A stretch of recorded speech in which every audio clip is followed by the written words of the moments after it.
Orang yang hatinya luas, saudara-saudara, punya hati yang lapang, melihat kenyataan hidup ini, dia bersyukur senantiasa kepada Allah. Lantas tidak timbul hasud dan iri hatinya. Oleh karena itu jiwanya selalu lapang. Kalau tidak, cupik hati namanya, dangkal pandangan, tidak senang melihat orang lain dapat nikmat, dan itu sering dijadikan contoh. Kalau orang yang lapang dada, dia lihat tetangganya beli TV baru, dia berkata, alhamdulillah ya, tetangga kita beli TV, mudah-mudahan kita bisa ikut nonton. Lapang dadanya. Tapi orang yang sempit hati, lihat tetangga beli televisi, meriang. Enggak diapa-apain, meriang. Besoknya dengar tetangga beli motor, makin sakit, ke rumah sakit. Lalu di rumah sakit dengar tetangganya beli mobil, mati. Disiksa oleh perasaannya sendiri. Orang kalau hati sudah sempit dalam hidup, kemanapun dia pergi, sempit rasanya medan kehidupannya. Kemudian kita melihat juga ada orang yang menilai bahwa bahagia itu katanya kalau punya kedudukan yang tinggi, pangkat yang agung, wibawa yang besar. Mungkin betul, tapi mungkin juga tidak. Bergantung kepada hati orang yang punya pangkat itu. Sama dengan harta tadi. Harta akan membawa bahagia kalau dia jatuh ke tangan orang yang berhati lapang. Tapi harta akan jadi bencana kalau jatuh ke tangan hati orang yang sempit. Pangkat akan membawa bahaya kalau jatuh di tangan hati orang yang sempit. Lebih dari itu, kenyataan mengajarkan kepada kita bahwa ternyata pangkat dan jabatan tidak selamanya memberikan kebahagiaan dalam kehidupan. Bahkan resikonya kelewat besar.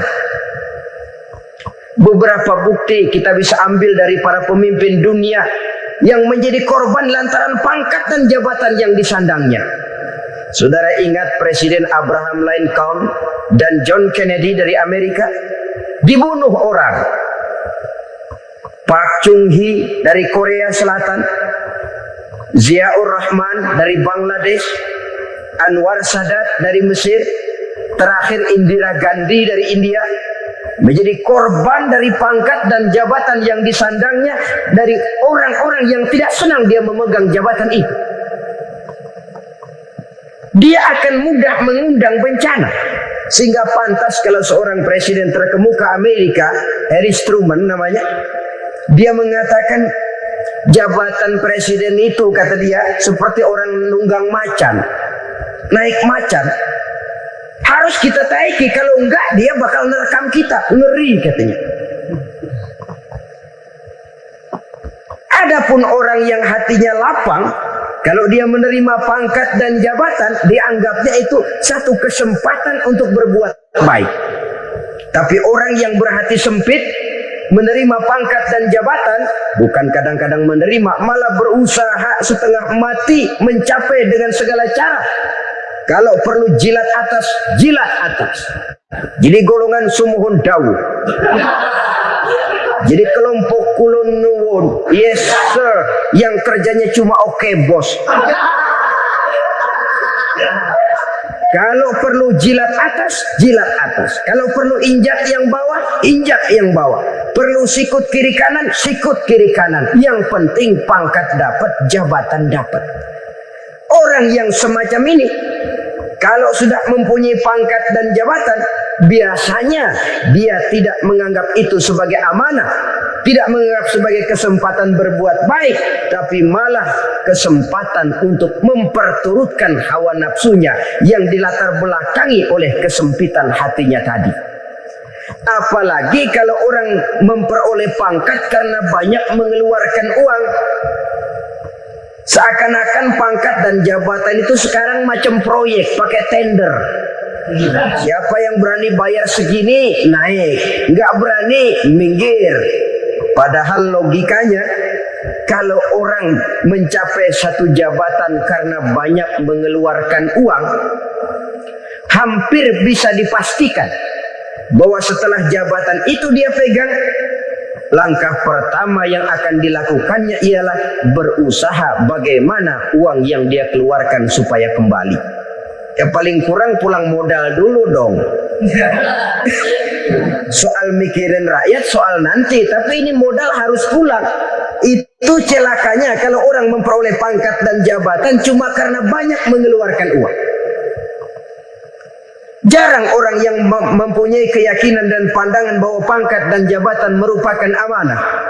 Jadi sekali lagi, pangkat dan jabatan mungkin saja membawa kebahagiaan kalau jatuh ke tangan orang yang berhati lapang. Tapi bisa jadi bencana kalau dia jatuh ke tangan orang yang mempunyai hati yang sempit. Dan lagi-lagi stresnya hati yang lapang.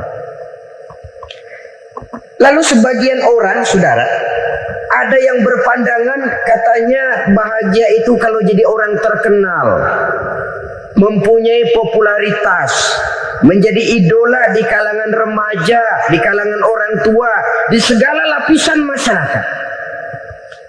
Padahal makin populer orang makin terikat dia.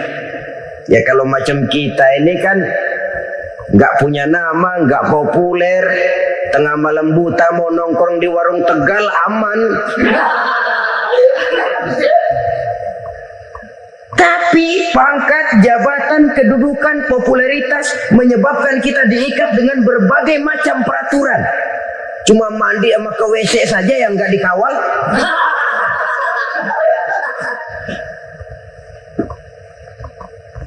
Benarkah popularitas, ketenaran membawa kebahagiaan? Mungkin, ya, tapi mungkin juga tidak. Kenapa? Banyak orang-orang populer yang mengakhiri hidupnya secara tragis. Kita ambil beberapa nama. Di Amerika tahun 60-an ada bintang seksi paling terkenal yang dijuluki seks bom. Bom seks. Sampai sekarang jadi legenda, namanya Marilyn Monroe. Singkatan dobelnya itu inisialnya MM, Marilyn Monroe.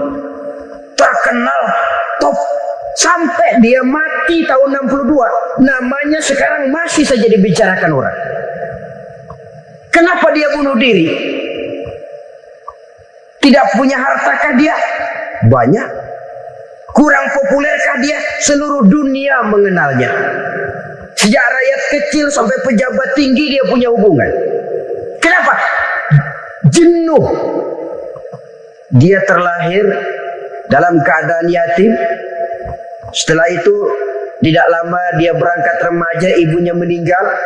Pindah dari wanita asuh ke wanita asuh sampai 12 orang ibu angkatnya. Dan kekecewaan yang paling parah, setiap laki-laki yang dekat dengannya hanya seperti kapal berlabuh. Datang dan pergi silih berganti. Padahal dia merindukan seseorang yang bisa melindungi hidupnya. Dia rindukan itu dan dia tidak pernah menemukan. Itu yang akhirnya menyebabkan dia minum pil tidur kelewat dosis. Minum obat tidur kebanyakan. Ya tidur terus sampai sekarang.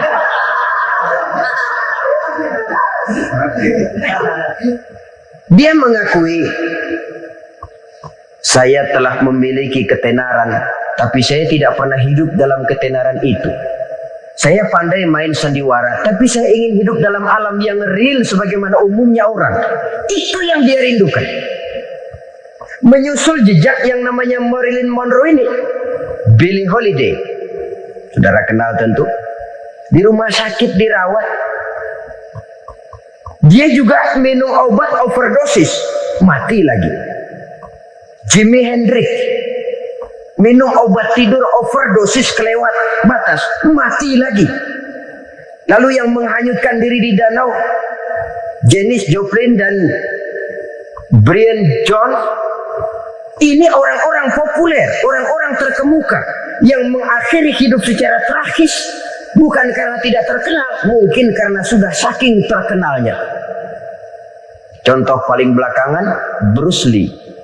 Wah, ini tukang-tukang keprok tentu kenal siapa dia. Sampai sekarang pun tabir kematiannya masih merupakan misteri. Dan yang masih hidup juga menunjukkan gejala yang aneh. Michael Jackson, rumahnya di Beverly Hills itu dijaga sedemikian rupa, dan dia selalu curiga kepada setiap makanan harus steril, bersih dari segala macam kimia. Kemana dia pergi, itu tukang-tukang kepruk sudah selalu menjaga dan mengawal, dan dia seakan takut menunjukkan mukanya yang asli. Hingga kalau tampil ke tengah di luar show, dia kadang memakai pakaian yang tidak menunjukkan dia yang sebenarnya. Takut dikenali orang. Ternyata popularitas sering jadi momok yang meracuni kehidupan manusia. Oleh karena itu, benarlah junjungan kita pada saat beliau mengajarkan orang akan bahagia kalau dia mempunyai hati yang lapang. Nah, sekarang masalahnya untuk mendapatkan hati yang lapang, caranya bagaimana? Kita kembali kepada konsep Quran. Allah mengajarkan, ala inna bi dzikrillahi tatmainnul qulub. Ketahuilah bahwa dengan banyak mengingat Allah, hati akan tenang, jiwa akan lapang. Dengan kata lain, dekat dengan agama, merasakan kehadiran Allah dekat dalam hidup, itu muara pertama untuk mencapai hati yang lapang. Ala inna bi dzikrillahi tatmainnul qulub. Jangan macam orang sekarang ingin mendapatkan ketenangan lalu tapak di puncak gunung, di gua-gua, di tempat sepi. Iyalah kalau nggak ada ular. Kalau tergigit ular berbisa, ketenangan belum mati jelas itu. Islam positif untuk mendapatkan ketenangan. Ala inna bi dzikrillahi tatmainnul qulubi. Bahwa ketahuilah bahwa dengan banyak mengingat Allah, hati akan tenang, jiwa akan lapang, nuansa pikiran akan luas. Karena yang namanya bahagia ada dimanapun manusia berada. Di kampung ada bahagia, di kota ada bahagia. Di ngarai, di lembah, di gunung, di hutan, di lautan, di angkasa luar. Dimanapun bahagia itu ada kalau kita bermodalkan hati yang lapang ini. Dan hati akan lapang kalau kita dekat dengan agama. Dekat dengan harta buat sementara hati mungkin tenang. Tapi ketenangan yang relatif dan temporer. Apalagi orang tiap kali tambah harta, tiap kali tambah rencana. Itu wajar. Mungkin sebelumnya saudara berpikir, kalau punya duit 5.000 enak nih. Begitu punya duit 5.000, aduh sayang kalau 10.000 aja. Tiap kali tambah harta, tiap kali lain rencana. Makin banyak rencana, makin menjauhkan kita dari yang namanya ketenangan. Padahal ketenangan merupakan unsur utama untuk mencapai bahagia. Dan ketenangan itu bermuara dalam hati manusia. Tengoklah kehidupan ini. Orang yang banyak harta dengan orang miskin, berbedakah rasa sakit yang mereka tanggungkan? Rasanya tidak. Walaupun si kaya tidur di kasur empuk berselimutkan sutra mahal, sementara si miskin meringkuk di balai bambu yang keras dan kasar. Apabila maut datang, dia juga tidak pernah pilih bulu. Maut datang menjemput si kaya di singgasana keemasannya, dikelilingi oleh para pengasuh, dayang dan idang serta para pengawal. Dan maupun datang menjemput si miskin papa sehingga ia tergelepar di tepian jalan. Kedua-duanya bernama mati. Kalau nyata bahwa sakit yang ditanggung si kaya tidak beda dengan sakit yang ditanggung si miskin, bukan harta semata yang membuat orang bahagia.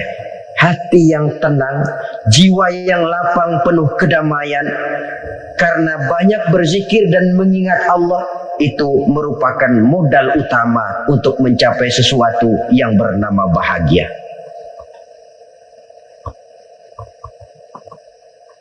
Saudara hadirin yang saya hormati, inilah yang pertama dari 4 ciri yang digambarkan oleh Nabi tentang tanda-tanda orang bahagia.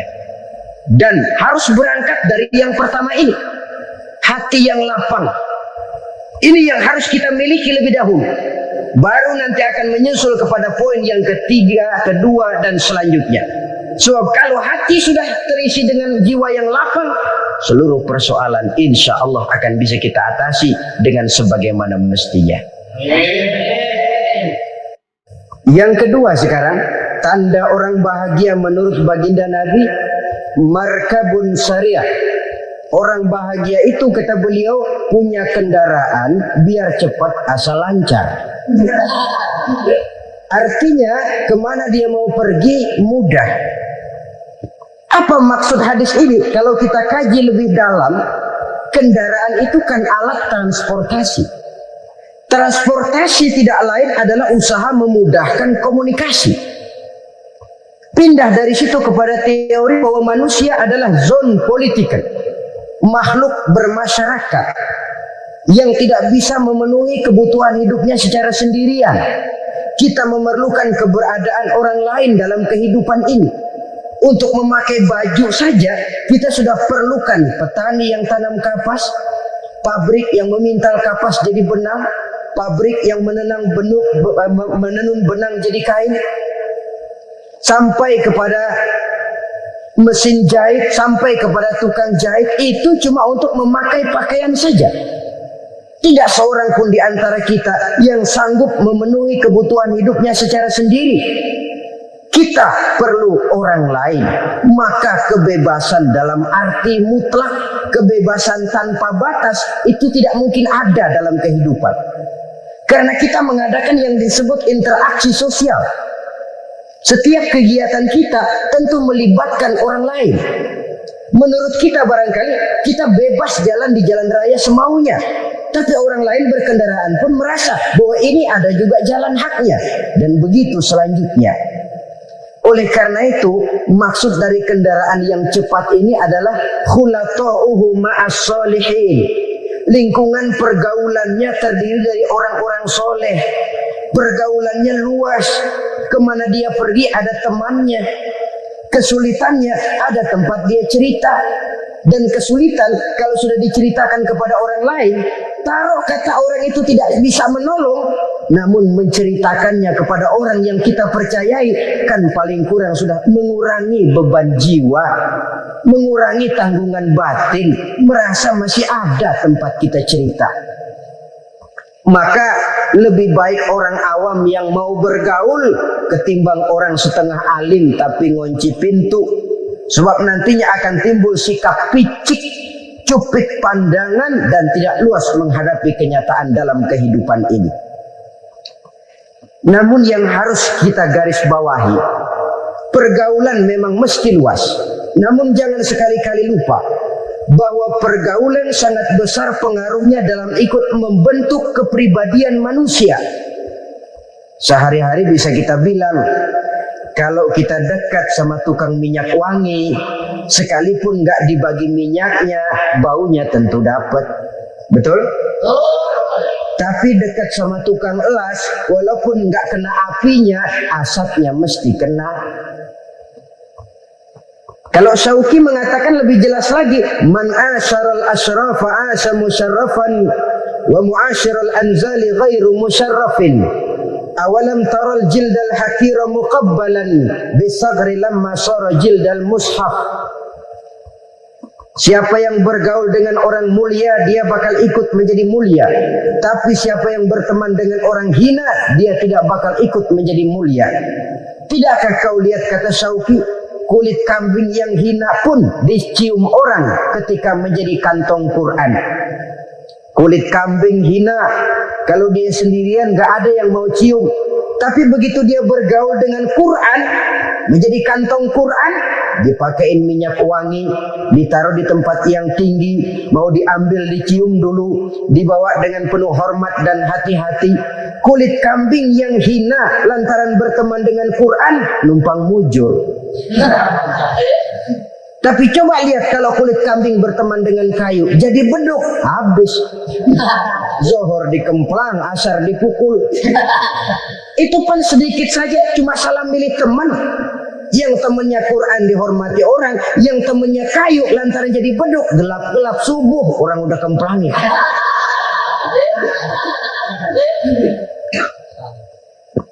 Maka terutama kepada adik-adik remaja yang masih mencari identitas diri, yang ibarat kaset masih kaset kosong, mudah diisi oleh apapun, pandai-pandailah memilih teman dalam bergaul. Karena banyak orang yang tadinya baik-baik, ketika terseret dalam pergaulan dengan orang yang tidak baik, kebaikannya menjadi lentur dan luntur.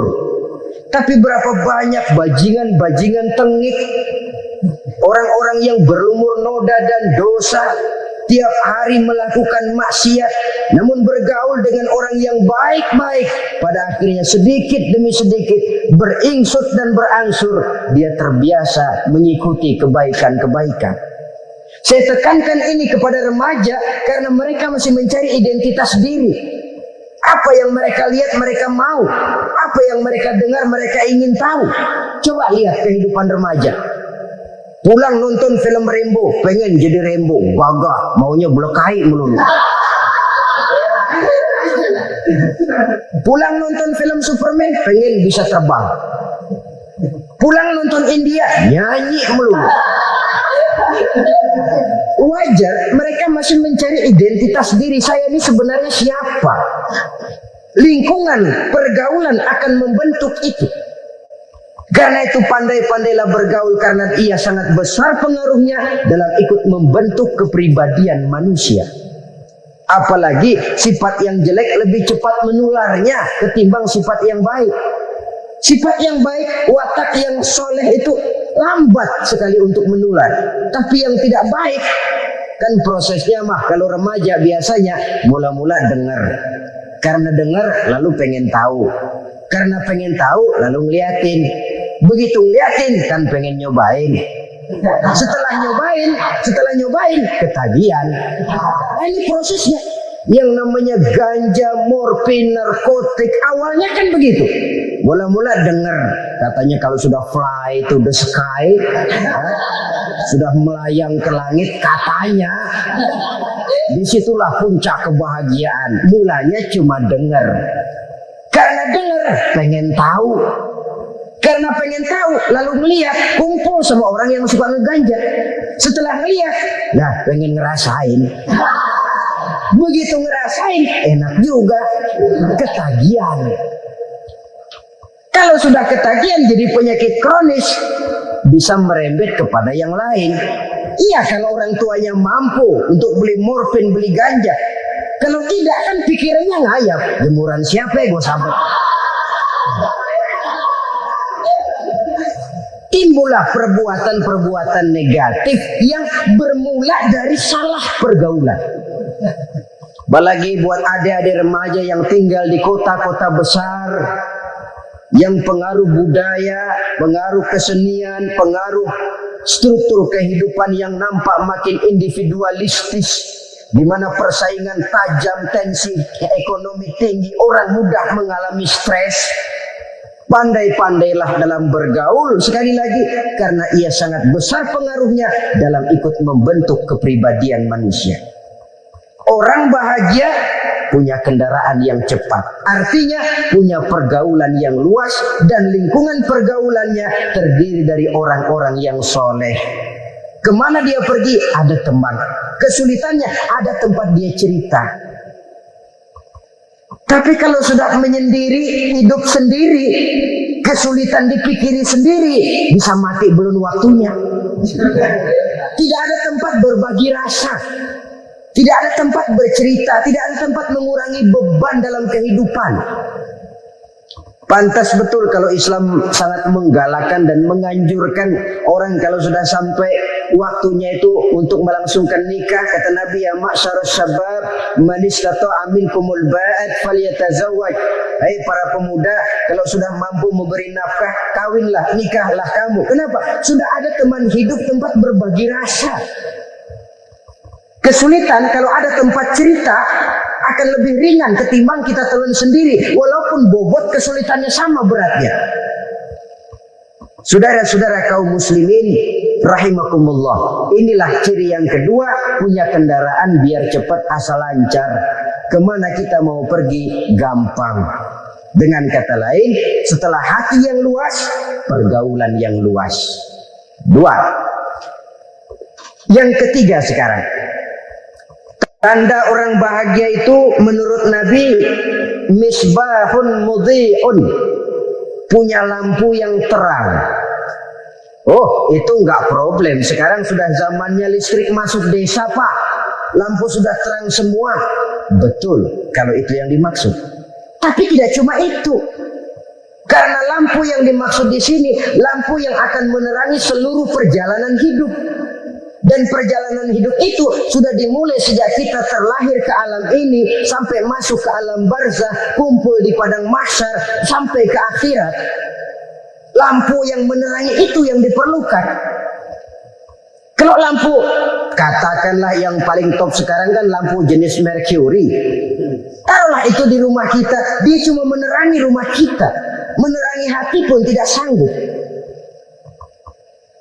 Bila kita masuk ke alam barzah, alam kubur, sanggupkah si Mercury yang begitu terang menerangi alam barzah kita? Tidak sanggup lagi. Sanggupkah lampu yang ratusan watt, bahkan puluhan ribu watt menerangi kehidupan di padang mahsyar? Tidak akan sanggup lagi. Kalau demikian, yang dimaksud lampu yang terang di sini apa? Tidak lain amal soleh, kebajikan yang kita lakukan dalam hidup. Itu yang akan jadi lampu penerang. Di dunia nama kita akan terang. Jasad kita boleh hancur terkubur tanah, tapi nama kita akan dikenang orang. Begitulah kalau orang meninggalkan kebajikan dalam hidup seperti sekarang. Ribuan orang tiap saat berziarah ke kubur Imam Syafi'i, ke kubur Imam Malik, ke kubur Imam Ghazali, ke kubur orang yang baik-baik, orang yang soleh-soleh. Kebajikannya yang ditinggalkan, yang mengukir namanya dengan tinta emas. Sehingga saudara sudah terbaring di alam kubur, orang lewat, Allah, ini kuburannya Fulan bin Fulan, dulu ini kebaikannya Masya Allah, saya ikut merasakan. Mari kita mampir sebentar, kita Fatihah. Mohon disampaikan Allah pahalanya kepada almarhum. Al-Fatihah. Itu kalau orang baik-baik. Lalu saudara tanya, Pak, orang mati dikirimin Fatihah apa nyampe pahalanya? Saya jawab, kalau saudara nggak percaya, mati dulu dah. Nanti saya Fatihain, tungguin di sana. Umpama nggak sampai, balik lagi kemari. Sekarang ini kan maunya otak-otakan saja. Kalau nggak masuk otak, nggak percaya. Padahal alam gaib itu nggak bisa diotak-otakin. Sama saja dengan saudara pernah dengar cerita kapal tanpa emas tenggelam kan? Pernah nggak? Di mana? Nah, di laut Masa Lembo. Begitu ke Tampung Mas tenggelam, ratusan penumpang itu terjun ke laut, dipermainkan gelombang, berjuang menghadapi maut itu. Orang lagi timbul tenggelam di lautan, dihantam ombak, kita tengokin pakai helikopter. Pak, lagi timbul tenggelam ya? Iya, tolongin. Jangan khawatir Pak nih, saya kirim intan Pak, harganya 10 juta. Kira-kira orang yang timbul tenggelam di laut seneng nggak? Kan mahal toh intan 10 juta. Kenapa dia nggak senang? Karena intan 10 juta dalam kondisi seperti itu tidak sanggup menyelamatkan dia. Dia akan girang kalau dikirimin ban mobil bekas, dikirimin papan terentang atau bambu. Intan yang 10 juta dia nggak girang. Ban mobil bekas yang 1000 perak, tuh pegang, itu yang dia girang betul. Inilah sebabnya Nabi berkata, mal mayyitu fi qabrihi illa kal ghariqil mutaghawwis. Orang yang meninggal di alam kuburnya seperti orang timbul tenggelam di lautan. Yantaziru da'watan min ahli, menunggu doa dari keluarganya yang masih hidup. Duh, bapak saya sudah meninggal, saya sayang benar sama dia. Kirimin kulkas ke kuburannya. Itu sama saja dengan tadi orang tenggelam di lautan dikirimi intan yang harganya 10 juta, tidak sampai. Begitulah kalau kebajikan yang kita tinggalkan dalam hidup, sudah mati pun kubur kita masih diziarahi orang. Tapi kalau jahat yang kita tinggalkan, boro-boro lah orang mau doa lewat dekat kuburan kita juga seram. Tuh bajingan no, dulu mati dipendam di situ tuh. Jangan lewat situ, ntar kesurupan, jangan. Lewat saja orang ngeri. Konon lagi membacakan Fatihah dan mengirimkan doa. Hidup pada hakikatnya adalah kesempatan untuk berbuat baik. Maka sekali kesempatan itu diberikan, manfaatkan dengan sebaiknya. Sebab kesempatan kedua tidak akan pernah ada. Kesempatan berbuat baik di sini, di akhirat sudah pembalasan namanya. Sekali kesempatan itu dicabut, dia tidak akan pernah dikembalikan lagi. Kata Iqbal, hidup tidak mundur ke belakang, Bung. Berhenti diinjak orang, mundur hancur. Tidak ada kata mundur dalam hidup ini. Berhenti diinjak orang, mundur kecebur. Tidak ada kata lain. Harus maju dalam kehidupan, dalam artian yang positif. Hidup adalah kesempatan untuk mengumpulkan kebajikan yang sebanyak-banyaknya. Di situ nilai daripada manusia. Sekarang ini memang nggak kelihatan kok, orang yang banyak pahala sama yang banyak dosa nggak kelihatan kok. Barangkali kalau habis bikin dosa palanya pada benjol, mungkin orang takut sama dosa. Tapi sekarang sama saja, orang yang banyak dosa dengan yang nggak banyak dosa jalan bareng dari belakang sama, nggak kelihatan beda. Tapi ada waktunya di mana pahala memegang peranan, di mana dosa diperlihatkan. Sama saja kalau kita bawa mobil siang, lampu kan nggak begitu berfungsi. Apa lalu bilang, alah ini lampu berat-beratin, copot-copotin aja dah. Tidak perlu begitu. Kenapa? Pada satu saat malam senja akan datang. Bila matahari terbenam, senja pun datang, gelap mulai merayap, disitulah baru terasa perlunya lampu. Pahala begitu. Sekarang orang yang nggak ada pahalanya nggak kelihatan dalam kehidupan. Tapi pada satu saat senja kehidupan akan datang. Ajal merenggut nyawa, malam merayap, dan hidup mulai diliputi kegelapan di alam barzakh. Dikala itu kalau nggak punya lampu, alangkah malangnya kita. Sebab amal yang baik, kata Nabi, di alam barzakh itu akan diciptakan menjadi perempuan yang cantik menemani kita. Amal yang jahat akan menjadi orang yang paling jelek nemenin kita. Udah di tempat gelap yang nemenin jelek.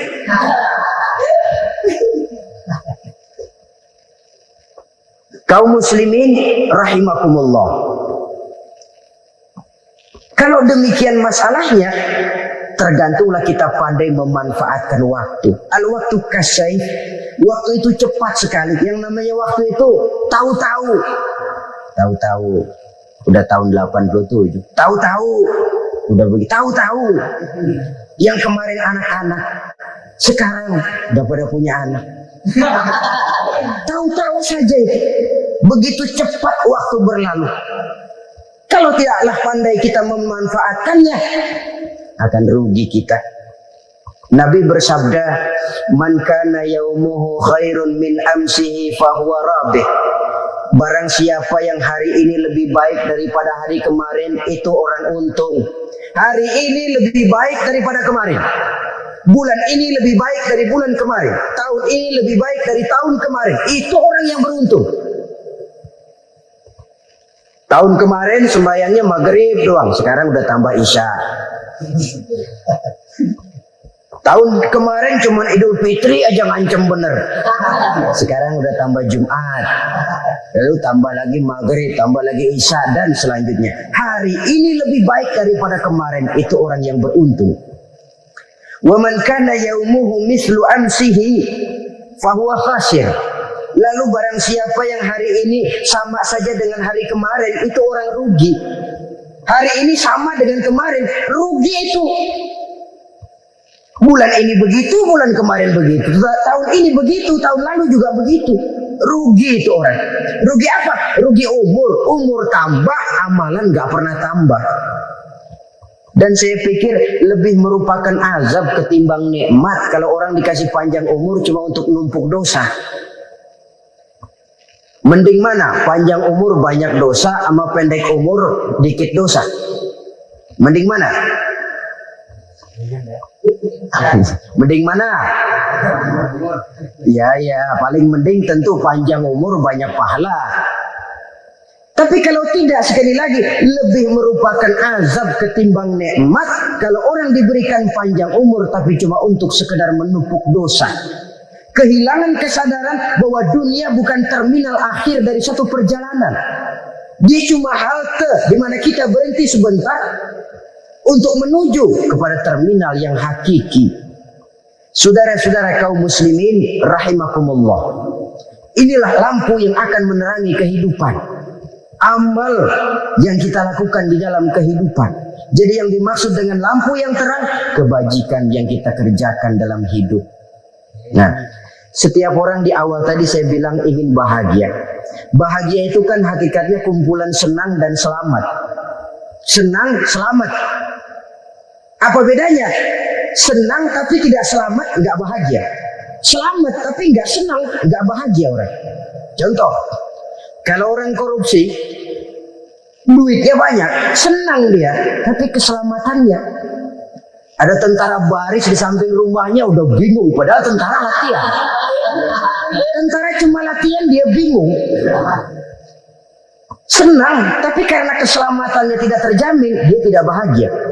Sebaliknya pegawai negeri jujur benar cuma segaji-gajinya, selamat gak korupsi tapi melarat, ya gak bahagia juga, kurang senang. Kesenangan dan keselamatan untuk dunia saja, ya sekali lagi, kalau cuma sekedar untuk dunia saja bisa dibeli pakai uang, bisa dibeli pakai uang. Saudara ingin selamat bisa dibeli pakai uang, saudara ingin senang bisa dibeli dengan uang. Tapi setelah mati masuk ke alam barzah, habis kekuasaan uang. Gak bisa lagi beli keselamatan pakai uang. Tidak mungkin lagi membeli kesenangan dengan uang. Di situ pahala yang megang peranan. Makin banyak pahala, makin banyak saham untuk membeli kesenangan dan keselamatan, untuk memperoleh yang namanya bahagia. Dan jangan lupa loh, di alam barzah kita gak sebentar, menunggu datangnya kiamat. Loh iya, kalau kita begitu dikuburin terus kiamat datang, untung. Tapi kalau masih harus 1000, 2000, puluhan ribu tahun yang akan datang dalam satu penantian yang begitu lama tanpa saham untuk memperoleh kebahagiaan, satu kemalangan yang tidak ada pernah putus-putusnya. Janganlah tergelincir oleh kebahagiaan sebentar yang menipu dengan mengorbankan kebahagiaan hakiki yang berjangka panjang. Apa artinya senyum sejenak kalau harus ditebus dengan tangis seumur hidup? Biarlah kita minum jamu, pahit memang, getir memang, tapi kan besok badan sehat. Daripada sekarang minum sirup, manis memang, enak memang, tapi bibir pada jontor besok. Sirawan, batuk, nggak karu-karuan. Banyak orang tertipu oleh kesenangan yang sebentar. Padahal laisa kullu ma yalma'u zahaban. Belum tentu semua yang berkilat itu emas. Belum tentu semua yang gemerlap itu intan. Karena itu marilah manfaatkan kesempatan yang diberikan Allah ini untuk mengumpulkan kebajikan yang sebanyak-banyaknya. Yang terakhir sekarang, yang keempat, tanda orang bahagia kata Nabi. Zaujatun salihah. Orang bahagia itu tanda yang keempat kata Nabi, punya istri biar cakep asal taat. Udah surga itu gitu. Cakep taat. Istri kayak gitu kalau belum mati jangan dikuburin dulu. Sudah cakep taat lagi. Tapi kadang-kadang enggak, udah jelek ngadat melulu. Apa yang mau dipilih? Sebab itu Quran mengatakan istri pakaian untuk suami, suami pakaian untuk istri. Kenapa suami istri diibaratkan pakaian? Alangkah tingginya gaya bahasa Quran ini. Suami istri teman hidup, hidup perjalanan panjang. Sejak kita dalam rahim sudah ada hidup kan di sini. Sampai ke alam dunia, masuk ke alam barzah, kumpul di padang mahsyar, sampai menuju akhirat, itu perjalanan hidup. Carilah istri atau suami, teman hidup yang membawa manfaat tidak hanya kehidupan di dunia ini, sampai di alam barzakh, sampai di padang mahsyar. Suaminya mungkin meninggal lebih dulu, atau istrinya mungkin meninggal lebih dulu, tapi suami atau istri yang masih hidup berbuat kebajikan. Suami saya meninggal, ada hartanya, saya sedekahkan, niat pahala untuk almarhum suami saya. Ini teman hidup, tidak dibatasi dan tidak bisa dipisahkan oleh maut sekalipun. Zohirnya mungkin pisah, badannya mungkin pisah, tapi hatinya, jiwanya, kebersamaannya dalam menghadapi kehidupan. Karena itu, saudara-saudara, bahasa Quran indah. Suami istri diibaratkan seperti pakaian. Apa fungsi pakaian? Pertama, pakaian jadi kebanggaan. Artinya suami harus menjadi kebanggaan istri, istri harus jadi kebanggaan suami. Yang kedua, pakaian itu kan fungsinya menutup aurat. Artinya sesama suami istri harus saling menjaga kekurangan masing-masing. Jangan malah sesama suami istri saling membongkar rahasia dan aibnya sendiri-sendiri. Istrinya diceritain jeleknya di mana-mana, atau suaminya dibongkar rahasianya di pasar umum. Itu sudah tidak lagi berfungsi sebagai pakaian. Kenapa semua ini diperlukan? Karena kita menyadari bangsa yang baik terdiri dari masyarakat yang baik. Masyarakat yang baik merupakan susunan dari warga yang baik. Warga yang baik adalah terdiri dari rumah tangga yang baik. Dan rumah tangga yang baik merupakan susunan dari pribadi yang baik. Dari situ langkah dimulai. Membangun satu bangsa yang baik diawali dengan membangun rumah tangga yang baik, dengan menciptakan pribadi-pribadi yang baik. Sehingga dari sini diharapkan berkembanglah nilai-nilai kebaikan. Orang akan bahagia mempunyai istri yang soleh. Kenapa? Tidak ada seorang suami bisa sukses jadi apapun dia, apapun profesinya, dokter kah, kiai kah, mubalik kah, petani kah, pengusaha kah, pejabat tinggi kah. Tidak ada seorang suami yang bisa sukses tanpa peran serta istrinya. Walaupun memang peranan itu tidak begitu kelihatan, tapi sangat menentukan. Karena itu, saudara hadirin yang saya hormati, Islam sangat menghargai kaum wanita, memberikan kedudukan yang tinggi sepanjang tidak mematikan kodrat kewanitaannya. Nah, kalau sudah kesuksesan ini diawali dari rumah tangga, karir di masyarakat mudah untuk dikejar. Tapi keberantakan di rumah tangga merupakan kegagalan pertama di tempat lain. Di mana Rasulullah Shallallahu Alaihi Wasallam bersabda, "Arba'un min kanzil jannah." Simpanan sorga ada 4 macam. Yang pertama, ikhfa'us sadaqah, menyembunyikan sedekah. Saudara-saudara kaum muslimin, sebagaimana yang kita maklum bahwa Allah Subhanahu wa taala melebihkan sebagian rezeki dari kita terhadap yang lain. Ada yang kaya, ada yang setengah kaya, ada yang miskin, ada yang setengah miskin, dan selanjutnya. Ada yang gajinya kecil tapi penghasilannya gede. Ada yang penghasilannya gede tapi nggak punya gaji. Ada juga yang memang gajinya gede dan penghasilannya gede. Kelebihan rezeki merupakan sunnatullah dan tidak harus membuat kita merasa lebih dari yang lain. Bahkan sebaliknya, kelebihan itu harus membuat kita ringan tangan untuk menolong mereka yang memang memerlukan pertolongan. Kalau saudara diberikan ilmu, maka pertanyaan akhirat cuma satu: ilmumu kau amalkan untuk apa? Kalau saudara diberikan umur yang panjang, pengadilan akhirat juga bertanya satu: umurmu kau habiskan di mana? Tapi kalau saudara diberikan harta, pengadilan akhirat akan bertanya dua: hartamu kau dapat dari mana? Kau belanjakan kemana? Dari mananya ditanya dan kemananya juga ditanya.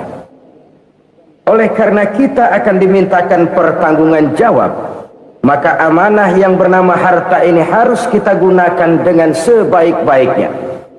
Ada penggunaan yang merupakan kewajiban, itu zakat namanya. Ada penggunaan yang sewaktu-waktu, itu infak namanya. Ada yang lebih sewaktu-waktu lagi, dan itu sedekah namanya.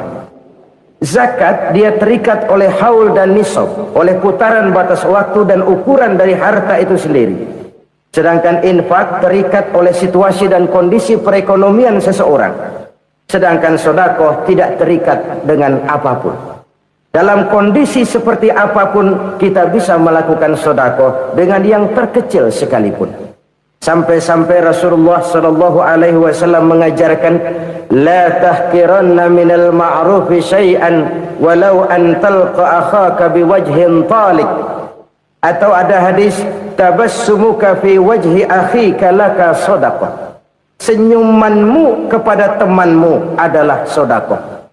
Jadi untuk melakukan sedekah tidak harus dalam berbentuk uang. Dengan ilmu kita bisa sedekah, dengan tenaga kita bisa bersedekah, dengan pikiran kita bisa bersedekah, bahkan senyum kepada teman itu pun sedekah. Jadi kalau sedekah dengan uang memang belum punya uang, nyengir aja banyakin. Itu asal pada tempatnya, jangan lalu ketemu tiang listrik cengengesan. Tentu tidak pada tempatnya dan tidak wajar. Nah, sedekah yang paling dicintai Allah adalah sedekah yang disembunyikan. Artinya jauh dari sifat riya. Kan kadang-kadang ada orang sedekah itu disebutkan namanya. Apa tidak bagus? Kalau memang niatnya ikhlas, ya bagus-bagus saja. Untuk memberikan sugesti kepada yang lain. Si Fulan bin Fulan nyumbang sekian, diumumkan. Boleh kalau niatnya untuk memberikan rangsangan kepada yang lain supaya dia menyumbang lebih besar dari orang tadi. Tapi kalau itu mendatangkan riya, maka sedekah yang paling dicintai Allah adalah sedekah yang disembunyikan. Tangan kiri saja tidak tahu apa yang diberikan oleh tangan kanan. Sedekah yang dilakukan dengan ikhlas akan merupakan perbendaharaan surga, tersembunyi dari pandangan orang lain, tidak seorang pun tahu. Karena memang sikap yang baik adalah melupakan kebaikan dan mengingat kesalahan. Itu salah satu ciri orang bahagia. Orang yang selalu mengingat kesalahannya dan berusaha melupakan segala kebaikannya. Kalau dia akan berada kebaikan, dia tidak bisa ikut, dia merasa rugi karena dia merasa belum pernah berbuat baik. Tapi kalau akan melakukan kesalahan baru, dia ingat kesalahan yang sudah-sudah, sehingga terhalang baginya untuk melakukan satu kesalahan baru. Demikianlah saudara-saudara, bahwa Allah melebihkan rizki sebagian kita dari yang lain, agar terjadi tolong-menolong dalam kehidupan ini. Jadi kesenjangan yang nature, kesenjangan yang alami, itu sunnatullah. Ada yang kaya, ada yang miskin, ada yang kelas menengah. Nah, kenapa lalu sekarang kita berusaha mengentaskan kemiskinan? Oleh karena adanya kesenjangan struktural. Kalau yang kaya bisa semakin kaya, kenapa yang miskin tidak bisa naik jadi ikut sedikit kaya? Sebab pada dasarnya Islam adalah agama yang sejak turunnya sudah berupaya memerangi kemiskinan. Bahkan dikatakan kemiskinan itu mendekatkan kepada kekufuran. Orang kalau miskin udah dekat banget sama kafir. Gampang menjadi kafir. Berapa banyak saudara-saudara kita yang oleh karena soal perut, oleh karena soal materi, terpaksa meninggalkan dan menanggalkan akidahnya. Menjual petunjuk yang diberikan Allah dengan kesenangan dunia yang cuma sebentar ini. Na'udzubillah, thumma na'udzubillah. Jadi makin kita sembunyikan satu sedekah, semakin banyak perbendaharaan kita di surga. Sedekah yang paling dicintai Allah adalah sedekah yang disembunyikan. Malahan ada seorang sufi, dia punya kebiasaan kalau pergi sholat Jumat dia bawa uang, itu uang dia taruh di bawah tikar masjid. Dia niat sedekah kepada siapa saja yang nemuin itu duit. Maksudnya apa? Supaya yang nemuin nggak tahu siapa yang punya duit. Demikian dia saking ingin menyembunyikan sedekahnya. Karena sifat ria itu bisa memakan amal kita sendiri. Ria itu termasuk menyebut-nyebut kebaikan kita. Orang yang suka nepuk dada, sedikit-sedikit ngitungnya kalau nggak gua. Tuh kalau nggak gua tuh. Tuh yang belas itu kalau nggak gua. Iya kalau nggak lu kenapa emang? Orang yang suka menepuk jasad. Tuh, biasanya memang begitu saudara-saudara. Kalau perang lagi berkecamuk, orang nggak sempat ngaku jadi pahlawan. Tapi begitu perang selesai, yang kagak kenal bedil ngaku pahlawan, mas. Itu sesuatu yang biasa. Oleh karenanya, orang-orang yang ikhlas dalam bersedekah, disembunyikannya sedekah itu Allah cinta betul. Malahan ada hadis memberikan jaminan, inna sadaqatal mar'il muslimi tazidu fil umri wa tadfa'u mitatas su'i. Sesungguhnya sedekahnya seorang mukmin tazidu fil umri, bisa menambah umur panjang, wa tadfa'u mitatas su'i, dan menyelamatkan manusia dari mati secara su'ul khatimah. Jadi siapa yang kepengen panjang umur, banyaklah sedekah. Yang bosan hidup, pelit terus. Sedekah menambah panjang umur dan menyelamatkan manusia dari mati secara su'ul khatimah. Pak, katanya umur itu nggak bisa ditambah, nggak bisa dikurangin. Kapan? Kalau ajal sudah datang. Fa idza jaa ajaluhum la yastakhiruna sa'atan wa la yastaqdimun. Kalau ajal datang tidak bisa dimajukan, tidak bisa dimundurkan. Itu kalau ajal sudah datang. Tidak bisa lagi umur ditambah dikurangi, sudah datang. Tapi kalau belum datang, itu kan haknya Allah. Mau ditambah, mau dikurangi, hak prerogatif Allah. Sebagai pencipta manusia, Allah maha kuasa dan maha mampu. Sedekah ini menambah panjang umur dan menyelamatkan manusia dari mati secara su'ul khatimah. Itu orang mati kan sama ya, kondisinya mati, nggak nafas. Tapi hakikat mati kan lain-lain. Ada yang mati itu husnul khatimah, baik akhirnya. Misalnya lagi ngaji mati, lagi sholat mati, lagi sedekah mati. Ini yang dinamakan dengan husnul khatimah, baik di akhirnya. Sebaliknya ada yang su'ul khatimah, jelek di akhirnya. Ini yang jadi catatan akhir. Lagi nyekek botol, mampus. Lagi banting kartu, modar. Su'ul khatimah, jelek pada akhirnya. Sedekah menyelamatkan manusia dari mati secara su'ul khatimah. Dan kita semua kepengen mendapat husnul khatimah, jauh dari su'ul khatimah. Oleh sebab itu yang bisa menyelamatkan kita dari penyakit itu antara lain adalah sedekah yang disembunyikan, yang dikerjakan dengan ikhlas karena Allah, tidak karena kepengen dipuji orang, tidak karena ingin dikatakan orang pemurah. Sebab orang dermawan itu orang yang memberi tanpa harus diminta. Kalau masih harus diminta, ya belum dermawan namanya, masih harus diminta. Kalau nggak diminta ya tulus, lolos, polos. Saudara-saudara kaum muslimin rahimakumullah, harta adalah amanat dan akan kita pertanggungjawabkan. Allah melebihkan rizki sebagian kita dari yang lain agar kita saling tolong menolong, bantu membantu. Nabi janjikan, siapa yang meringankan beban saudaranya muslim di dunia, Allah akan meringankan bebannya di akhirat nanti. Sebuah jaminan dari baginda Nabi. Si orang yang kita bantu barangkali tidak bisa membalas, Allah yang akan membalas lewat jalan lain yang tidak pernah kita sangka-sangka. Ada orang tanya, Pak, ini ada orang nyumbang masjid sambil marah-marah, bagaimana? Saya bilang sumbangannya aja ambil, marahnya jangan.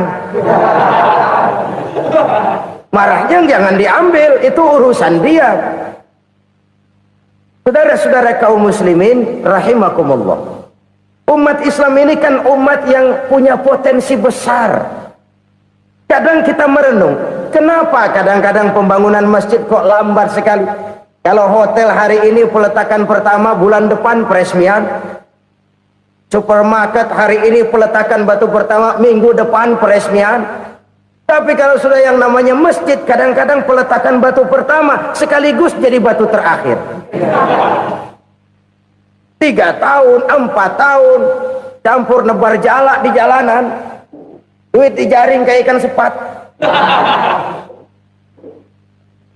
Apa tidak ada orang Islam yang kaya? Banyak. Apa tidak ada pengusaha muslim yang jadi konglomerat? Ada. Lalu yang belum banyak itu yang komit terhadap nilai-nilai agamanya. Akhirnya kita jatuh jadi umat yang lemah. Belum ada pengusaha konglomerat muslim buka pabrik super mie cap bedug misalnya umpamanya atau pabrik kecap cap sorban supaya identitas keislamannya sedikit kelihatan. Kita jatuh jadi umat yang lemah karena potensi tidak terinventarisir dengan baik. Kita ini ibarat kompor yang cuma matengin nasi orang lain. Potensi kita dimanfaatkan oleh orang lain. Ukhuwah Islamiyah kita baru terbatas kepada silaturahmi. Ukhuwah di bidang ekonomi kita lemah, ukhuwah di bidang kebudayaan kita lemah, apalagi ukhuwah di bidang politik kita lebih rapuh lagi. Padahal ukhuwah itu adalah totalitas kehidupan manusia, menyangkut ipolek sosbud, memerlukan nilai-nilai ukhuwah. Jadi oleh karena itu mari kita menyadari di dalam harta kita, walaupun kita yang cari pergi pagi pulang sore peras keringat banting tulang, di sana ada harta anak yatim, di sana ada hak masjid, di sana ada hak pesantren, di sana ada hak jihad. Berbahagialah seseorang apabila dia oleh Allah dijadikan keran itu menyimpan air, tapi tidak untuk dirinya, tapi disalurkannya kepada mereka yang memang memerlukannya. Saudara-saudara kaum muslimin rahimakumullah, ini yang pertama. Jadi perbendaharaan surga adalah menyembunyikan sedekah. Orang lain nggak tahu, kita pun nggak pernah ngitung-ngitung. Kita anggap lewat begitu saja, padahal itu deposit akhirat. Satu. Yang kedua, perbendaharaan surga itu apa? Wa kitmanul musibah, menyembunyikan kesulitan. Kadang orang takut menghadapi kesulitan, tapi makin kita merenung, hidup ini kan sebenarnya urusan. Takut sama urusan ya jangan hidup. Tandanya orang hidup itu kalau punya urusan. Urusan melupakan problem, problem sering menimbulkan kesulitan. Kesulitan bukan untuk ditakuti, tapi untuk diatasi dan dicarikan jalan keluarnya. Siapa sih orangnya yang nggak pernah sulit-sulit? Makin tinggi status sosialnya, makin gede urusannya. Makin tinggi kualitas imannya, makin berat tingkat kesulitannya. Cuma memang yang namanya enak itu seperti pelangi. Biang lala itu nggak pernah di atas kepala kita, di atas kepala orang melulu. Lo sih enak lo, kata kita. Dia juga bilang yang enak kan lo. Pelangi itu nggak pernah di atas kepala kita. Kata tukang beca, aduh enak ya naik Mercy. Kata tukang beca, apa yang di dalam mobil Mercy? Aduh enak bener tukang beca, di jok ngeringkuk ngorok pules bener. Saya kamar pakai AC sejuk, tempat tidur sutra empuk, alga spring bed, gula kulik nggak bisa pules kalau belum minum Valium, belum tidur. Enak bener tukang beca, di jok ngorok nggak tahu wetan kulon. Si tukang beca bilang yang di Mercy enak, yang di Mercy bilang tukang beca enak. Inilah enak, nggak pernah di atas kepala kita, di atas kepala orang lain melulu enak itu. Nah saudara-saudara, yang merupakan perbendaharaan surga itu orang yang bisa menyembunyikan kesulitan, baik pribadi ataupun rumah tangga. Nih terutama rumah tangga yang jadi soalnya. Kadang-kadang kita ini kalau senang, sebaliknya kalau senang kita diam, kalem aja, cuek. Banyak banget duit kita bawaan, diam aja udah, malah ketemu orang takut. Tapi begitu susah sekampung tahu. Padahal Nabi mengajarkan perbendaharaan surga itu menyembunyikan musibah, menyembunyikan kesulitan. Kalau enak, cerita sama orang-orang. Kalau nggak enak, rasain sendiri, tekan sendiri, atasin sendiri. Kita kan sebaliknya. Senang kita diam, asal lagi susah, paling tidak kita nyari teman buat cerita kesusahan. Siapa orangnya yang nggak pernah susah? Cuma soalnya bagaimana kita mengatasi kesusahan itu sendiri. Begitu juga misalnya kalau orang sudah berumah tangga, itu orang tuanya harus menjadi tempat dia cerita yang enak-enak saja. Yang nggak enak rasain berdua, selesaikan berdua, atasin berdua. Jangan dibalik. Asal senang diam, giliran susah saja. Maknya laporan. Terbalik. Bisa menjaga security informasi. Maka nama bayam keluar diam, malah seluitan. Enak amat lo makan daging ayam. Security informasi. Saudara-saudara kaum muslimin rahimakumullah, ujian yang terberat itu yang pernah diberikan kepada para nabi, para rasul, para aulia, para ulama. Makin tinggi keimanan, makin berat bentuk kesulitan. Ayo saya kemukakan satu contoh saja. Ada seorang nabi yang kaya, nabi kaya, namanya Nabi Ayub. Iblis kalau orang begini kan keki, ibadahnya rajin, kaya. Nah, yang kayak begini susah digodain. Kalau ibadahnya rajin, miskin, kali bisa disogok. Sini imannya mantap, ibadahnya rajin, kaya, nabi lagi. Oh, tapi namanya iblis, nggak kurang akal. Laporan, Tuhan, kenapa Les? Ya ini bahasa saya, bahasa Qurannya sih nggak gitu. Itu hambamu yang namanya Ayub, dia rajin ibadah cuma karena dikasih kaya aja. Coba kasih miskin dia, berhenti dia sembahyang. Ah, kamu bisa aja. Saya tahu Ayub itu hambaku yang ikhlas. Saya buktiin Tuhan, silahkan. Dibuktiin lah, iblis turun ke alamin. Yang mula-mula dia lakukan, dia rusak sawah ladang Nabi Ayub. Dia binasakan binatang ternak Nabi Ayub. Sehingga dalam waktu singkat, jatuhlah Nabi Ayub dari orang paling kaya jadi orang paling miskin. Beliau masih ibadah di mihrab dalam masjid. Datang iblis. Saudara Ayub, ya, lagi ngapain? Ibadah. Nyembah Allah, nyembah Allah. Oh, percuma. Kenapa? Tuhan yang ente sembah nih, dia udah bikin miskin ente. Sawah ladang ente hancur lebur, binatang ternak binasa. Sekarang ente jadi orang paling miskin. Ngapain nyembah Tuhan kayak begitu? Tekor. Udah berhenti dah ibadah, berhenti ibadah. Ini iblis. Sama Tuhan laporannya lain, yang dikerjakan kepada Nabi Ayub juga lain. Benar begitu iblis, kata Nabi Ayub. Iya, sawah ladang saya habis, buras. Binatang ternak saya binasa, binasa. Saya miskin, bangpak. Apa jawab Nabi Ayub? Bukan innalillahi, ya ini hebat. Alhamdulillahillazi a'tani wa akhza minni. Segala puji bagi Allah yang telah memberikan harta kepada saya dan sekarang mengambilnya lagi. Alhamdulillah. Allah yang ngasih, Allah yang ambil. Itu mah urusan Allah. Iblis cuman ibadah jalan terus, sujud lagi Nabi Ayub. Iblis seleher gondok banget. Dasar Nabi nggak mempan dia apa-apain. Miskin malah alhamdulillah. Allah yang ngasih, Allah yang ngambil. Jadi kalau kita tidak komit, kita tidak terikat kepada kaya, miskin, senang, susah, apa yang bisa bikin kita susah? Jadikan kekayaan, kemiskinan, jadikan senang, susah sebagai anak buah yang bisa kita atur. Jangan kekayaan ngatur kita, jangan kemiskinan ngatur kita. Kita yang harus mengatur mereka. Senang, susah, kaya, miskin, bahagia, sengsara, jadikan itu anak buah yang bisa kita atur. Kalau sekarang kita kaya, lain saat boleh jadi kita miskin, semiskin-miskinnya. Allah yang ngasih, Allah yang ngambil. Tenaga mana yang bisa menghalangi? Ibadah jalan terus. Iblis makin gondok. Dasar nabi loh. Akhirnya apa? Nabi Ayub dikerjain, diberikan penyakit. Demikian fatal penyakitnya. Bayangin, udah miskin sakit. Masya Allah. Miskin sakit.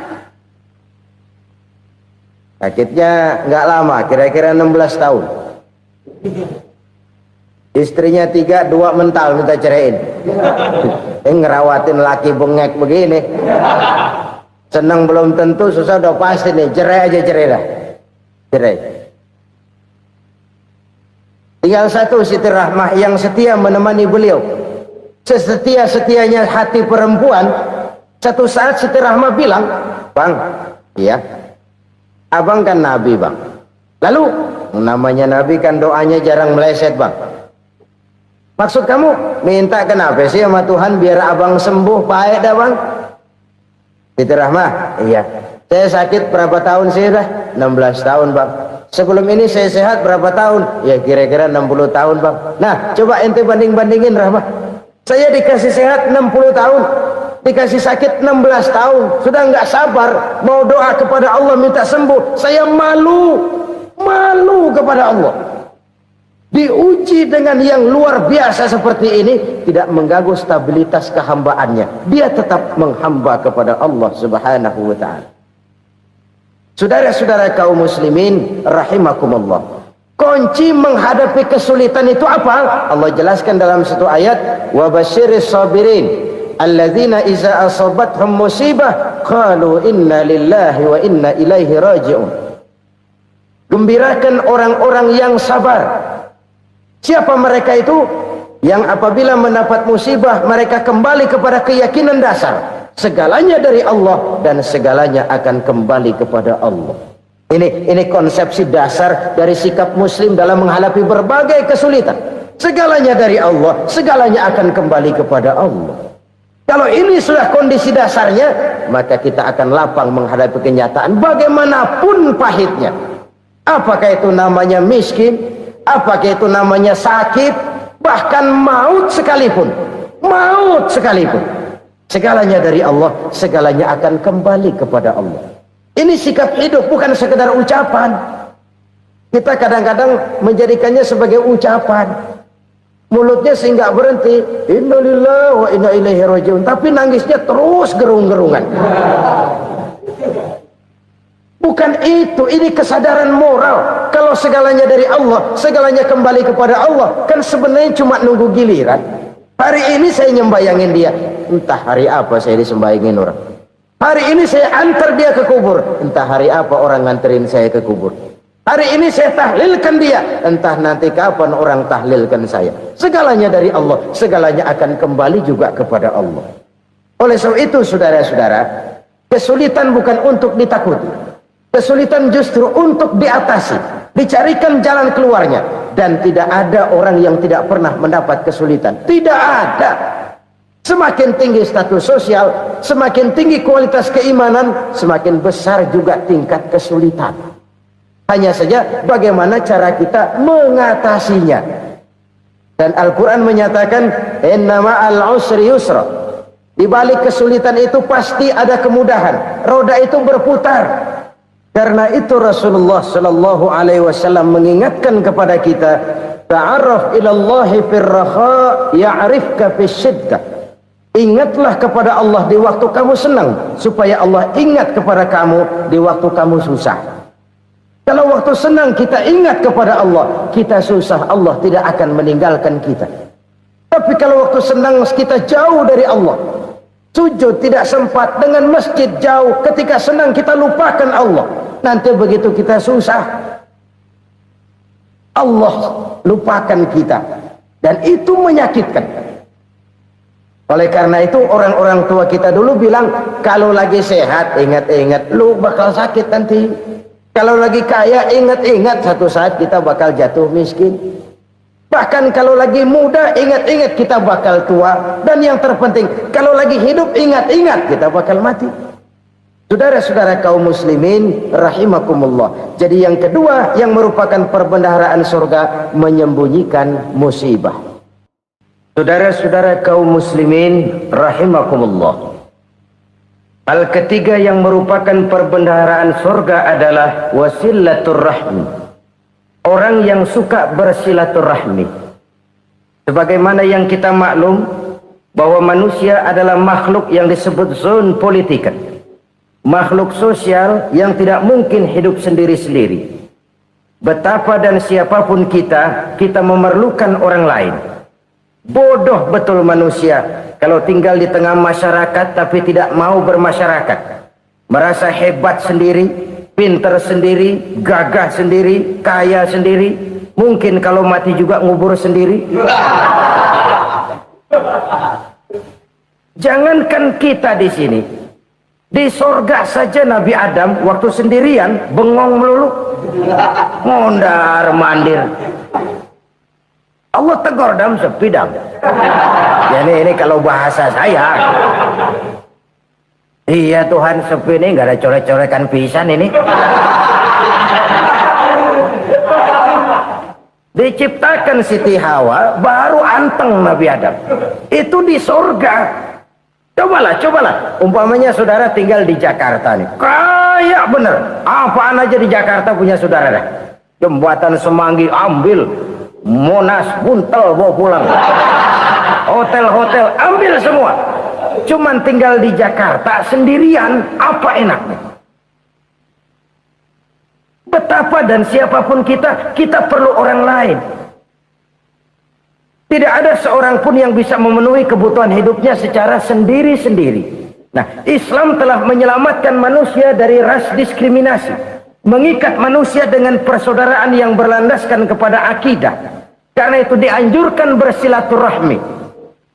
Bahkan Nabi menyatakan, Man arada ayyubsata lahu fi rizkihi wa yunsa'a fi atharihi falyasil rahimah. Siapa yang kepengen diluaskan rezekinya dan dipanjangkan usianya, banyaklah ia bersilaturahmi. Siapa yang kepengen dimudahkan rezekinya, hendaknya ia banyak bersilaturahmi.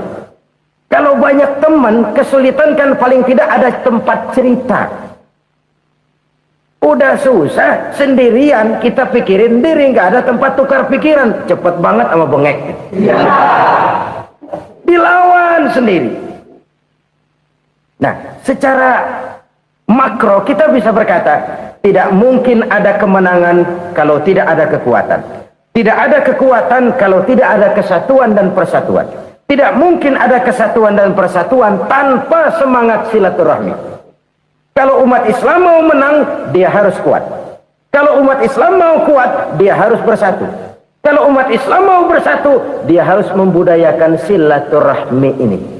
Bahkan sampai-sampai kata Nabi, kalau bisa cari nilai tambah. Apa? Silman qata'ak. Bersilaturahmilah kau kepada orang yang marah denganmu. Masya Allah, indahnya ajaran agama kita. Orang yang marah pun kepada kita, kata Nabi, kalau bisa bersilaturahmilah kepadanya. Kepada orang yang marah itu. Di situ nilai tambah.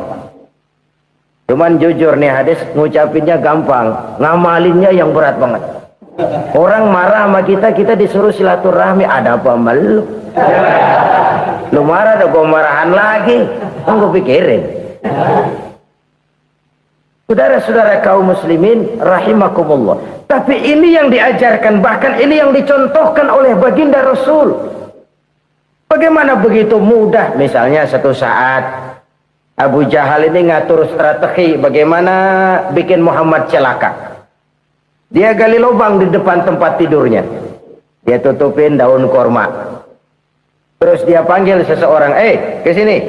Kasih tahu Muhammad, pamannya sakit keras, minta ditengokin.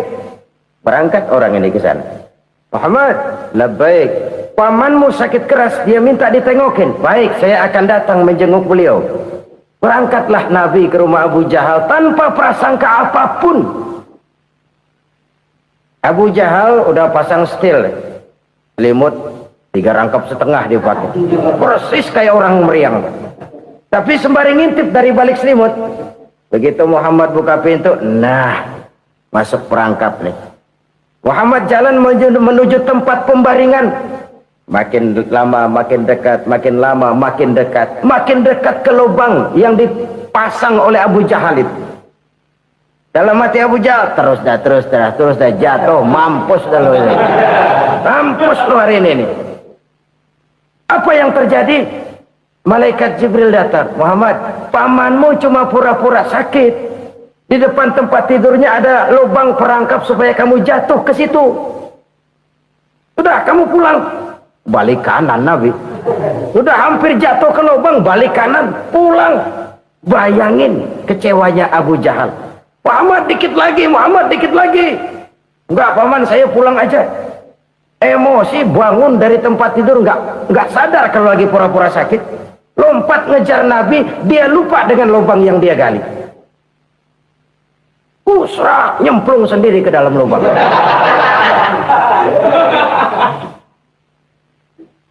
Nabi terus berlalu. Ini terjadi keanehan. Jatuh ke lubang yang dia gali itu sebenarnya nggak terlalu dalam ya, antara 3-4 meteran lah. Tolong saya jatuh ke lubang ini. Datanglah pelayan-pelayannya itu. Angkat saya dari sini. Oh, yang ngulurin tambang. Satu gulung belum juga nyampe itu tambang. Kurang beli lagi ke warung. Sambung ulur lagi nggak juga bisa sampai. Wah ini kerjaan Muhammad ini. Tolong siapa salah seorang kamu ke rumah Muhammad, kasih tahu encangnya kecebur. Minta ditolongin. Sampaikan kepada Rasul. Kenapa? Pamanmu jatuh ke lubang, Muhammad minta tolong diangkatin. Tambang udah nyambung-nyambung nggak nyampe juga. Ya nanti saya datang saya tolong. Coba. Nyata-nyata orang berniat jahat mau mencelakakan dia. Datang dia menolong. Ini yang disebut air tuba dibalas air susu ya ini. Bukan sebaliknya. Air tuba dibalas air susu. Paman, kecebur ya? Iya Muhammad, tolong ini. Pegang tangan saya. Nabi ulurkan tangannya. Nyampe. Dipegang oleh Abu Jahal. Diangkat ke atas. Sampai atas. Apa kata Abu Jahal? Sihirmu memang hebat Muhammad. Udah ditolongin dikata sihir. Yang enak kita kemplang kan itu orang begitu. Urusan apa? Tapi inilah akhlak. Kalau bisa kamu bersilaturahmilah dengan orang yang marah kepadamu sekalipun. Orang marah kita tetap baik. So, kalau kita berbuat baik sama orang yang memang baik, rasanya sih biasa-biasa aja. Orang baik kita baik lagi. Ya draw aja, belum ada nilai tambah di situ. Baru ada nilai tambah kalau kita bisa berbuat baik kepada orang yang nyakitin kita. Itu namanya kita setingkat di atas dia.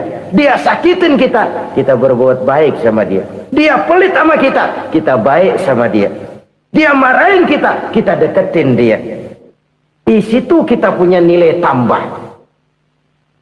Jadi siapa yang ingin diluaskan rezekinya kata Nabi dan dipanjangkan umurnya, hendaklah ia banyak-banyak bersilaturahmi.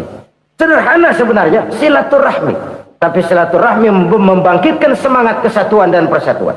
Kesatuan dan persatuan melahirkan kekuatan. Dalam matematika 1 ditambah 1 pasti 2. Tapi di tengah masyarakat 1 orang takut ditambah 1 orang takut hasilnya jadi 2 orang setengah berani. Kenapa setengah berani? Karena udah berdua. Tadi pan takut sendirian. Kalau dia kumpul turu-turu takut lah jadi berani.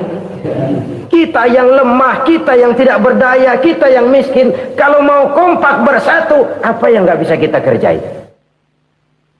Apalagi tinggal di kota besar, pilihan cuma 2. Bertahan atau minggir. Bertahan atau minggir. Untuk bisa bertahan harus mampu bersaing. Untuk mampu bersaing harus punya keahlian. Keahlian harus ditunjang dengan pendidikan, ditambah oleh kekompakan sebagai umat. Udah miskin mencar mulu, orang injek kita. Orang nggak pandang urusan apa yang malu.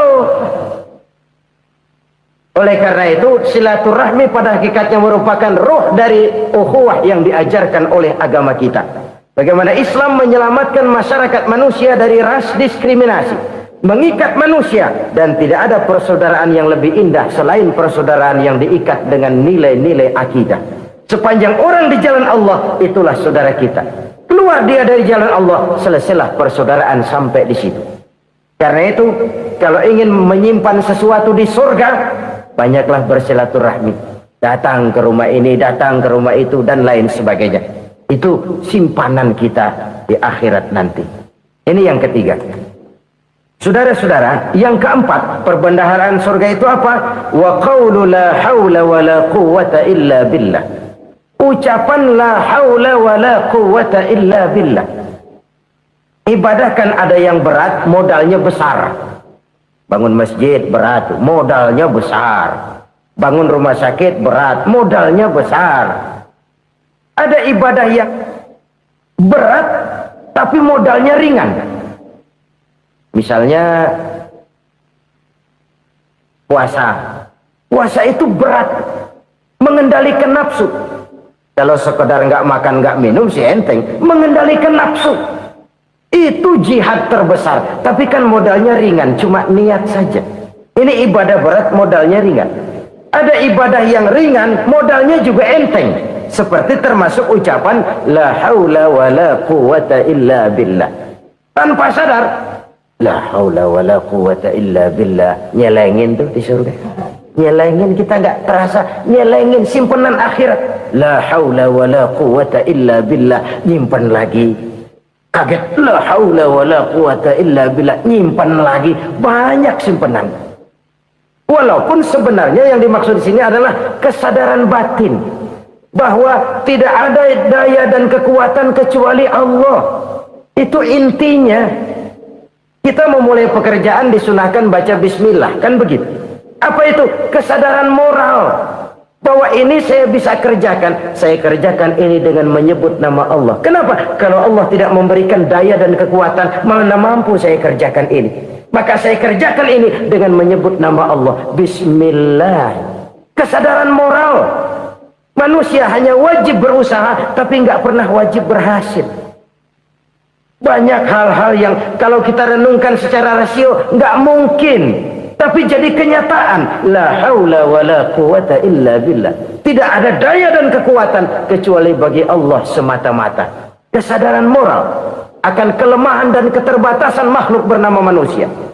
Kadang kita kagum dengan otak, tapi kita sering lupa sama yang bikin otak. Padahal bagaimanapun hebatnya otak, yang bikin otak pasti lebih hebat dari otak. Nggak percaya, silahkan otak-otakan. Inilah kecenderungan. Kita kagum dengan pesawat-pesawat mutakhir, bukan main, besi gede banget terbang itu. Alangkah hebatnya. Lalu apa yang bikin otak tidak lebih hebat dari itu semua? Kita puji laut, apa yang bikin laut tidak lebih hebat dari laut itu? La haula wa la quwwata illa billah. Tidak ada daya dan kekuatan kecuali Allah.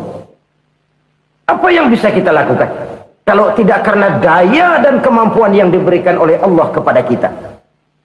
Lahirlah sikap tawadu, rendah hati, tidak melonjak menjadi angkuh dan sombong, sadar akan kelemahan dan keterbatasan diri. Sebagai makhluk yang diciptakan oleh Allah Subhanahu wa ta'ala. Jadi satu sisi ini ucapan yang berpahala, la haula, jadi wiridan. Pada sisi lain ini kesadaran moral, sikap mental, kesadaran batin, bahwa yang punya daya dan kekuatan itu cuma Allah. Kita nggak pantas untuk sombong, sebab sombong itu pakaiannya Allah. Kita nggak sedang pakai pakaian Allah, kegedean. Dan makin kita renungi, makin terbentur. Apa sih yang bisa kita sombongin? Kita mau sombong apa? Kaya? Pintar? Itu kan semua relatif. Di atas langit masih ada langit lagi. Jadi oleh karenanya, marilah kita menyadari. Manusia hanya wajib berusaha, tapi tidak pernah wajib berhasil. Yang berusaha saja tidak wajib berhasil, apalagi yang tidak berusaha. Islam bukan agama orang pemalas yang selesai sholat lalu enggelohom, enggelenggem ayem-ayem. Tapi Islam bukan agama orang sombong yang setelah berusaha lalu tidak memerlukan Allah. Kita bisa saja bikin proyeksi tahun sekian kita bakal panen besar menurut perhitungan otak. Tapi ada kejadian lain. Apa? Tikus ngambek. Habis itu dimakanin tikus, panen gagal. Proyeksi rasional gagal oleh tikus-tikus yang ngambek itu. Bisa saja terjadi. Tahun depan kita panen besar, urung. Kenapa? Musim panas panjang. Dan sekarang ini koran-koran bikin berita musim mengalami penyelewengan. Bukan cuma manusia yang nyeleweng sekarang. Musim pakai nyeleweng. Mestinya kan musim hujan udah selesai, masih hujan-hujan juga. Musim. Nah sekarang kita boleh bikin proyeksi, kita bakal panen besar. Tahu-tahu musim panas panjang, sawah retak, air kering. Cari teknokrat yang paling botak, suruh pendekin tuh musim panas. La haula wa la quwata illa billah. Inilah kesadaran moral. Saudara, saya teringat satu saat ada seorang konglomerat. Umurnya ya kira-kira 70-an. Satu saat dia ditanya oleh wartawan, "Pak, umur Bapak berapa sih?" "Ya paling 10 tahun." 10 tahun? 10 tahun? Anak Bapak berapa orang? Satu saja? Satu. Harta Bapak berapa? Ya paling-paling bangsa 7 juta kali. 7 juta? Iya. Pak, kenapa Bapak bohongi saya? Bapak punya buku biografi. Koran-koran, majalah-majalah banyak memuat cerita riwayat hidup Bapak. Saya tahu umur Bapak 70. Kenapa bilang cuma 7 tahun? Saya tahu anak Bapak 8. Kenapa cuma bilang 1? Saya tahu harta Bapak miliaran, mungkin triliunan. Pabrik di mana-mana, bank di mana-mana. Kenapa bilang uang Bapak cuma 7 juta? Nah, kata si konglomerat tadi, kamu benar nak, kamu benar. Umur saya kalau jumlahnya memang 70 nak.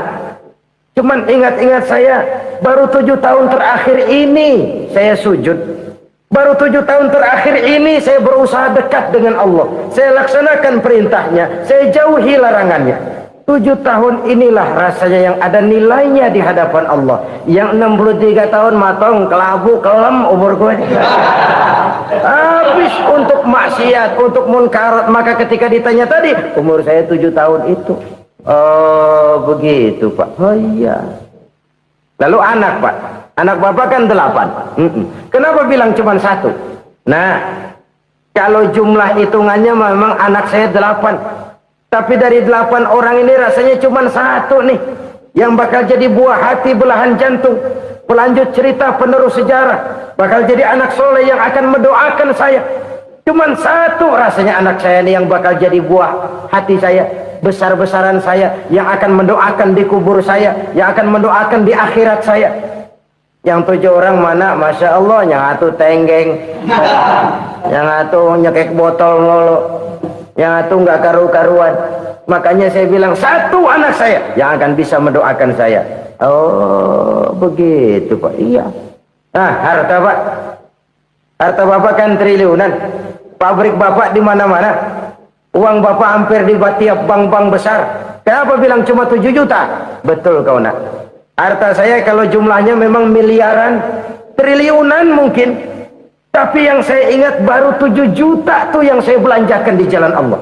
Saya nyumbang masjid, saya santuni yatim piatu, saya bantu pembangunan pesantren, saya bantu pembangunan rumah sakit Islam. Itu yang akan saya bawa pulang ke akhirat, yang 7 juta itu. Yang triliunan itu nanti akan diperebutkan oleh anak-anak saya sebagai waris saya. Jadi harta saya 7 juta itu yang bakal nemenin saya di akhirat, yang akan saya bawa pulang jadi teman saya. Saudara-saudara kaum muslimin, jangan-jangan orang tua itu adalah kita-kita ini. Jangan-jangan kita-kita ini adalah orang tua itu. Jangan-jangan itu potret dari diri kita masing-masing. Dari sekian umur yang diberikan Allah, berapa tahun yang ada nilainya di hadapan Allah? Dari sekian anak-anak yang merupakan amanah, berapa yang akan mendoakan kita sebagai orang tuanya menjadi anak soleh? Dari sekian banyak harta yang diberikan Allah, berapa yang akan kita bawa pulang menghadapnya nanti, yang kita belanjakan di jalan Allah? Ini sebuah potret kehidupan. Karena itu kita kembali kepada la haula wa la quwwata illa billah. Kita wajib berusaha, kita wajib berikhtiar. Selebihnya segala daya dan kekuatan hanya milik Allah saja semata-mata.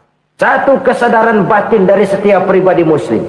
Setelah ia berusaha dan berikhtiar, ia menyerahkannya kepada Allah Subhanahu wa ta'ala. Jadi satu sisi ini merupakan wiridan ucapan yang mengandung pahala. Pada sisi lain ini merupakan sikap batin dari seorang muslim di dalam ia menghadapi realitas kehidupan ini. Saudara-saudara kaum muslimin rahimakumullah. Kalau ini kita jadikan satu basis kehidupan, maka ini akan menyelamatkan manusia dari kemungkinan tergelincir menjadi orang yang lupa diri dan lupa darat. Sebab itu Imamul Ghazali berpesan, jadidis safinah fa innal bahra amiq wa khuziz zad fa inna safara ba'id wa khaffifil hamla fa innal hamla sadid. Perbarui selalu kapalmu karena lautan sangat dalam. Bawa bekal yang banyak karena perjalanan ini sangat jauh. Ringankan beban karena kebanyakan beban akan menyakitkan. Alangkah indah kalimat ini, alangkah dalam makna yang terkandung di sana. Perbarui selalu kapalmu karena lautan sangat dalam. Apa artinya ini? Jaga mentalmu baik-baik. Pelihara imanmu baik-baik karena hidup penuh cobaan seperti lautan. Kita kalau berlayar di lautan kan kadang-kadang tenang, angin bertiup sepoi-sepoi basah. Jika malam datang, bintang gemintang bertabur menghias cakrawala. Rembulan memantulkan sinarnya dengan indah. Dalam keadaan begitu berlayar enak. Tapi lain saat ombak menggunung, halilintar menyambar, angin topan bertiup. Berapa banyak sudah saudara-saudara kita yang tenggelam di lautan dunia tanpa sadar bahwa dia belum sampai kepada pantai yang akan dituju. Berapa banyak sudah saudara-saudara kita yang tenggelam di lautan dunia ini tanpa sempat bangkit lagi. Dia menyangka sudah sampai kepada tujuannya. Hati-hati kapal jangan sampai bocor karena lautan sangat dalam. Iman ini jaga baik-baik karena hidup penuh dengan ujian. Wa khuzizat fa inna safara ba'id. Bawa bekal yang banyak karena perjalanan sangat jauh. Saudara mau ke Bandung, bawa duit. Saudara mau ke Surabaya, banyakan lagi duitnya. Saudara mau ke Mekah, gepokan, iketan tuh duit nggak lembaran lagi. Makin jauh perjalanan, makin banyak bekal yang harus kita bawa. Kalau saudara dari Jakarta mau ke Surabaya, kagak bawa duit berangkat juga, itu sih bukan berani namanya, nekat. Sampai Surabaya belum tentu, sengsara di jalan udah pasti. Kenapa? Nggak bawa bekal berangkat. Sama juga kita nih, misalnya belum sempat sembahyang, mati. Waduh, berani banget orang. Belum punya bekal, mati. Sengsara di jalan. Atau bekal tidak cukup. Dari Jakarta saudara mau ke Surabaya, bawa duit 500 perak. Paling jauh Cikampek nyampenya itu. Paling jauh itu. Antara jauhnya perjalanan dengan bekal yang saudara bawa tidak seimbang. Hidup ini perjalanan panjang. A walking tour. Dimulai dari alam arwah. Sebelum jasad diciptakan, roh diciptakan lebih dulu. Dari situ pindah ke alam rahim. Dari alam rahim pindah ke alam dunia. Dari alam dunia pindah ke alam barzah. Baru menuju akhirat. Satu perjalanan panjang. Kalau bekal tidak bawa, sengsara di jalan. Bawa bekal yang banyak karena perjalanan ini sangat jauh. Wa khaffifil hamla, ringankan beban karena beban itu cuma akan menyulitkan. Kalau bekal itu sih keperluan, tapi beban nggak kita perluin, cuma ngeberat-beratin. Apa ini beban? Dosa. Kecurangan, kebatilan, kezoliman, ketidakadilan, kesewenang-wenangan. Itu akan jadi beban kita di akhirat. Alangkah celakanya, perjalanan panjang, bekal tidak bawa, beban kelewat banyak, alamat sengsara di jalan. Pahala tidak ada, dosa berlipat ganda. Na'udzubillah, summa na'udzubillah. Kalau kita rangkum nasihat Al-Ghazali dengan kisah si konglomerat tadi, kita akan mengambil kesimpulan. Pertama, bekal terbaik dalam menghadapi gejolak kehidupan ini tidak lain adalah iman. Yang kedua, pahala dan dosa, dua hal kontroversial. Pahala adalah bekal, dosa adalah beban. Tapi kita sekarang kan tidak begitu terangsang kepada yang abstrak. Orang berlomba mencari yang konkret-konkret saja, yang real. Kalau memang dosa, benjol dong, kira-kira begitu. Kira-kira begitu. Persis orang Yahudi dulu. Orang Yahudi itu kan pernah minta kepada Nabi Musa, "Ya Musa, lan nu'mina laka hatta narallaha jahrah." Musa, kami nggak bakal mau beriman kepada Allah kalau belum kami lihat Allah ada nongkrong di depan kami. Kalau memang Tuhan ada, taruh dong di depan kami. Mau yang konkret-konkret saja. Kalau memang dosa, benjol dong. Kalau memang pahala, berasa dong. Orang terangsang kepada yang real, yang konkret-konkret saja. Karena itu, untuk mengejar dosa, orang mau bayar. Tapi untuk mengejar pahala, walaupun tidak bayar, orang segan. Ini yang dikatakan oleh Nabi, kamu mengharapkan ke surga, tapi kamu berat melaksanakan sesuatu yang bisa membawa kamu ke surga. Kamu ingin jauh dari neraka, tapi tiap saat kamu lakukan perbuatan-perbuatan yang justru menjerumuskan kamu ke neraka. Idda'aitum an-najata minan nar wa ramaitum fiha anfusakum. Kamu ingin selamat dari neraka, tapi kamu lemparkan diri kamu ke neraka. Kamu ingin masuk surga, tapi berat sekali kamu melakukan perbuatan-perbuatan yang bisa menyampaikan kamu di surga. Saudara-saudara kaum muslimin rahimakumullah. Jadi hal keempat yang merupakan perbendaharaan surga adalah la haula wa la quwata illa billah. Satu sisi ini merupakan ucapan yang memperberat timbangan akhirat. Pada sisi lain ini merupakan sikap hidup seorang muslim. Kesadaran batin yang sangat dalam bahwa tidak ada daya dan kekuatan kecuali Allah. Dan itu kita simbolkan pada saat memulai pekerjaan dengan Bismillah, dengan menyebut nama Allah. Satu kesadaran moral, saya hanya bisa melakukan ini karena diberikan daya dan kekuatan oleh Allah. Lahirlah sikap tawadu, rendah hati, tidak melonjak menjadi angkuh dan sombong.